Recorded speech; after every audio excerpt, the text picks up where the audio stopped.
everyone, welcome back. Today I'm going to try my hand at planting some canna lilies. I bought two of these varieties today. We have a variety called Lucifer. This is a dwarf green leaf canna. And my other one is this Striata Stuttgart. This one is a taller plant. It's meant to be about 40 inches tall. This one is a dwarf. It's about two feet tall.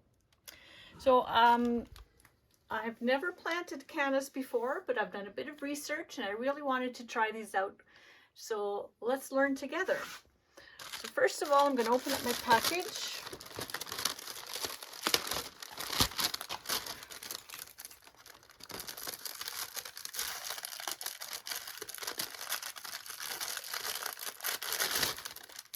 All right, let's see what the rhizome looks like.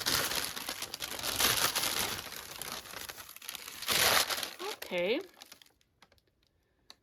so here it is. It feels firm. It doesn't feel mushy at all.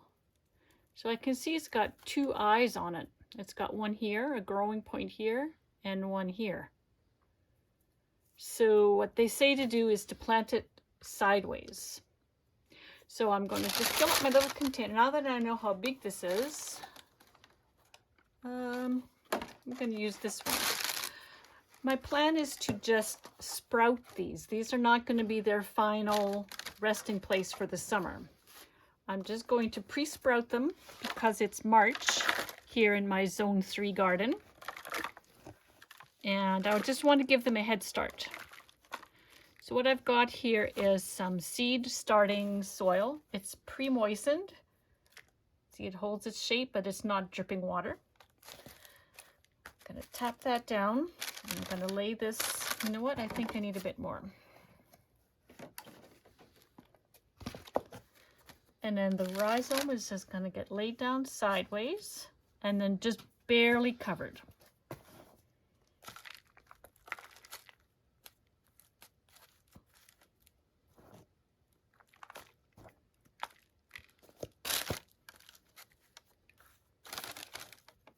And I'm going to give it a little bit of water just to settle in the soil around it.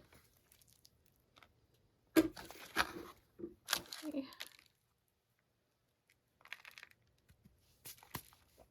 Oh, there's my first one. That one is the Stuttgart.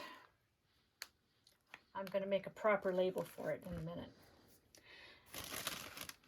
My next variety is the dwarf Lucifer.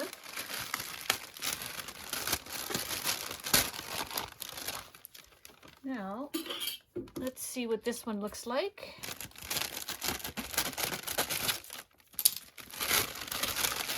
Oh, this one feels quite a bit bigger.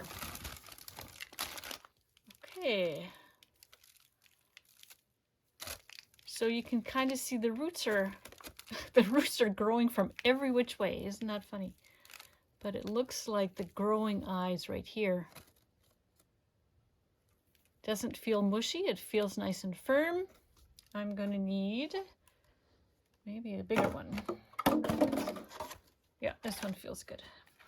And these are just containers that I've gotten mushrooms in from the grocery store. Plugged in a little bit of holes in the bottom for drainage. If you don't have seed starting soil, you can use peat moss, moist peat moss. You don't want to keep these wet, but you don't want to keep them dry either. Kind of a in between, if that makes sense. Too wet and they'll rot. Too dry and it will take too long to grow. So let's see. That one seems okay here. Got that little point pointing up. Okay.